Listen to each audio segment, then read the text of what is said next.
seguinte, eu até entendo que possa ter disputas das casas em relação à agenda de reformas, a gente vê de tempos em tempos, algum mal-estar entre Senado e Câmara para tentar ter a liderança de alguns processos, mas eu acho, assim, a minha leitura imediata do que aconteceu é que, no fundo, foi uma desculpa para segurar uma reforma mais ambiciosa, porque a impressão é que realmente há muita resistência de vários setores da economia, que legitimamente ou não, mas enfim, temem aumento da carga tributária e, de alguma forma, buscam formas de bloquear a agenda, exercendo pressão no executivo, exercendo pressão no legislativo também.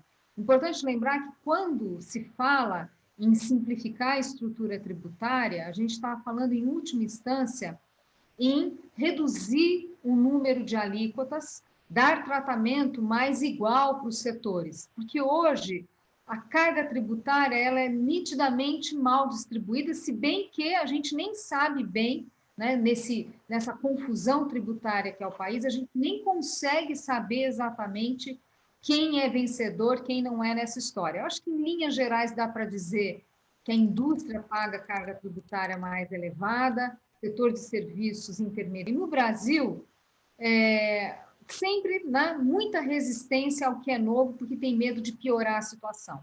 Então, tudo isso para dizer que são grupos que temem esse aumento da carga tributária, às vezes, talvez até equivocadamente, mas têm influência grande no Congresso e acabam travando, acabam bloqueando essas agendas. Então, para mim, foi inevitável a leitura que o presidente da Câmara fez, o Lira, foi, de alguma forma, influenciado por pressões de grupos que são contra a reforma tributária mais ampla. Mas parecia muito para inglês ver, viu? Você tem um tema tão importante como esse e não tem um debate mais forte acontecendo, liderado, e aqui eu não estou falando, não estou acusando a comissão mista, não estou apontando o dedo para a comissão mista, mas assim, onde estava o executivo?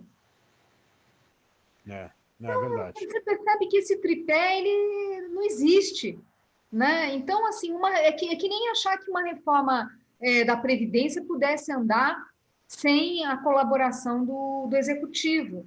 Tem muito limite para, até, por mais bem intencionado, por maior capacidade política que tenha, tem as lideranças, né, presidência da Câmara, enfim,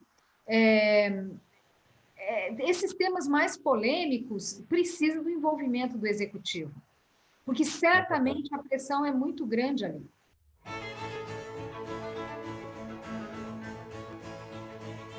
De fato, o timing foi perdido para uma agenda mais ambiciosa. Eu acho que o timing deveria ter sido ali logo depois da aprovação da Previdência. Então, quando a Previdência saiu da Câmara, foi para o Senado, era o momento de acelerar com a reforma tributária e, lamentavelmente, ficamos ali vendo o governo patinar por meses, né? Até que o Bolsonaro pôs um fim na discussão da CPMF e a gente nunca sabe se pôs um fim mesmo, né? Então, perdeu um timing realmente valioso ali, que era o momento para avançar e havia disposição no Congresso. O tipo de reforma, para se fazer em início de mandato, precisa ter liderança do governo e clareza da importância, precisam ter políticos que consigam conciliar convicção da importância da medida e, ao mesmo tempo, capacidade de diálogo e de enfrentamento.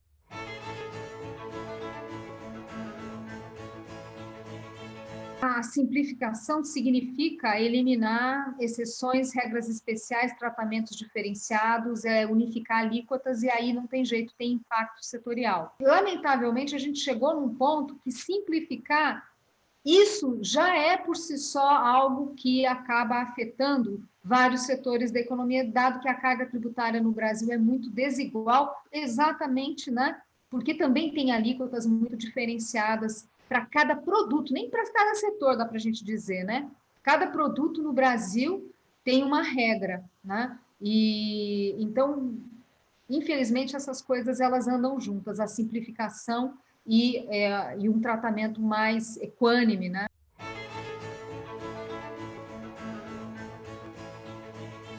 O balanço que o pessoal do INSPER fez, somando tudo, né, toda a parte tributária, todo o contencioso e as 3 esferas de governo, tudo, eles chegam a 75% do PIB.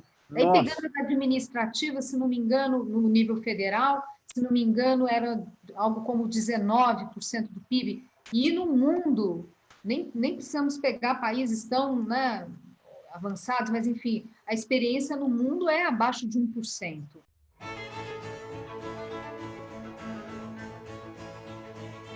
Hoje, a gente tem uma estrutura tributária que ninguém está feliz.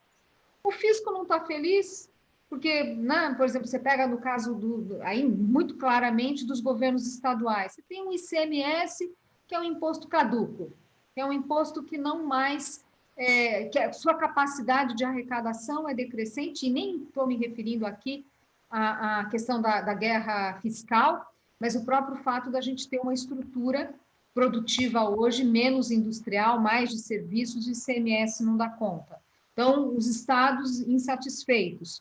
O contribuinte nem se diga, né? As empresas, elas têm hoje, você tem uma vaga noção se você está pagando imposto direito, né? O grau de insegurança jurídica é enorme. Então, hoje realmente é um quadro que ninguém está feliz. A política, ela deveria buscar aparar as arestas e tentar mostrar o caminho, né? Mas hoje é o que falta no Brasil, a boa política.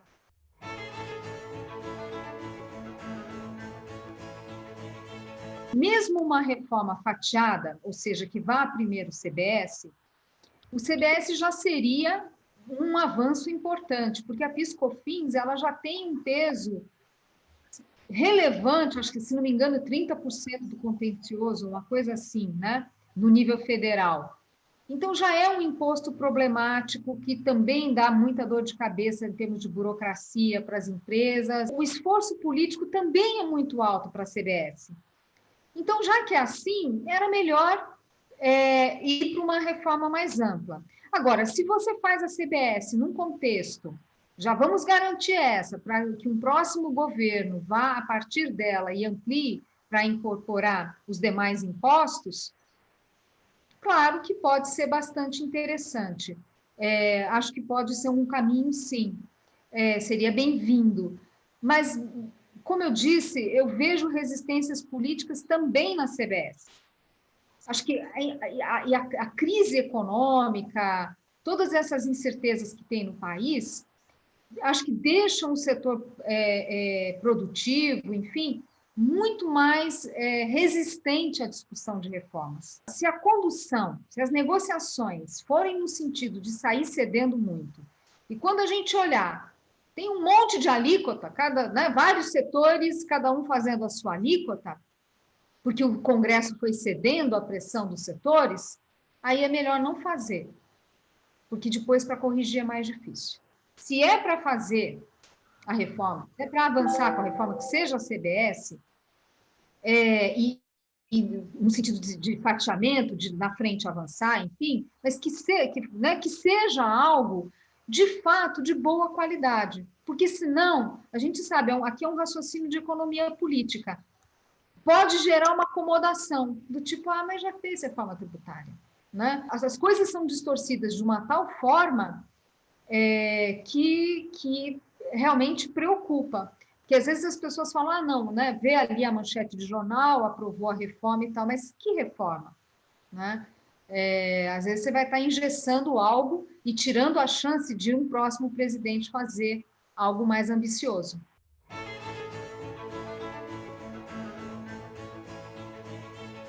Pelo que eu vejo ali dos especialistas na questão tributária, é que a 110 precisaria de muitos ajustes. O espírito dela, quer dizer, a direção é correta no sentido de ter o IVA no destino, unificando vários impostos, mas a gente sabe que o diabo mora nos detalhes. A concorrência na política é bom, porque isso ajuda a aprimorar as matérias, né? É bom para a democracia. Mas não essa no caso, porque a gente está falando de uma reforma que não se trata de disputa, né? Se trata de conseguir encontrar o ponto comum, né? de temas que são polêmicos e que precisaria das duas casas trabalhando junto com o executivo. Sozinho ninguém vai aprovar nada.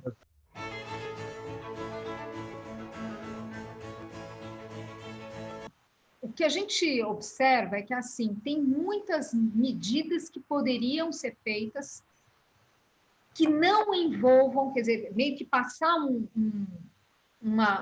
pente fino ali nessas regulações todas tributárias e tentar simplificar o máximo possível, principalmente para reduzir custos de observância.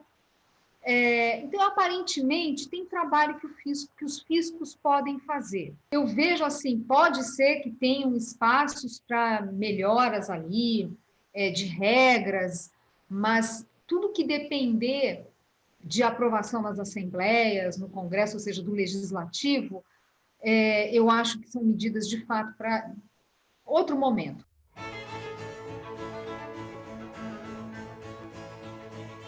Eu sinto muita falta de explicar para a sociedade a importância.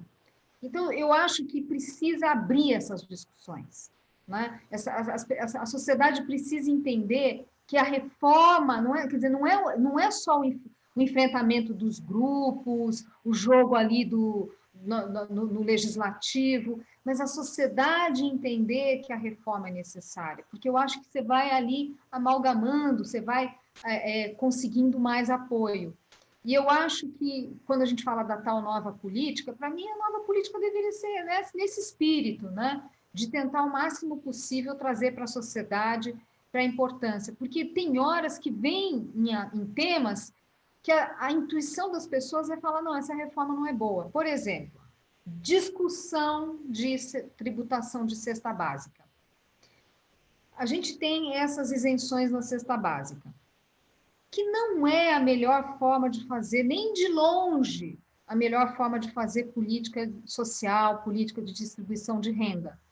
Porque você faz uma renúncia tributária que é grande e que vai beneficiar todo mundo, inclusive os ricos. Intuitivamente para as pessoas, é assim, mas como? Você vai tributar a cesta básica? É uma pessoa sem coração que faz isso. Não, é o contrário. Então, envolver as sociedades, e a mesma discussão vale para a tributação de livros, entra a mesma confusão.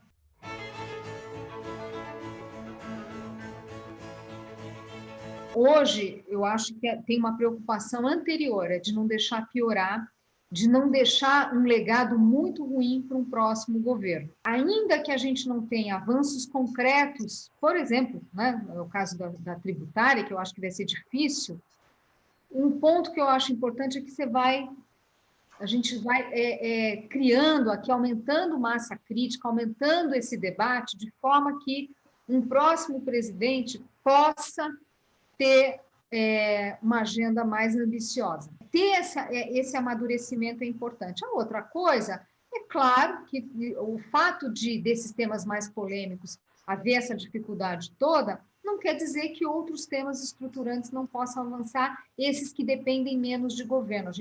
Aqui eu estou me referindo especificamente a marcos regulatórios, que são muito mais de interesse, são de interesse do setor privado, não envolvem enfrentamento de grupos organizados como uma tributária, por exemplo, e que, portanto, a negociação no Senado, no Congresso, perdão, é mais facilitada e não depende, portanto, tanta capacidade de liderança do Executivo.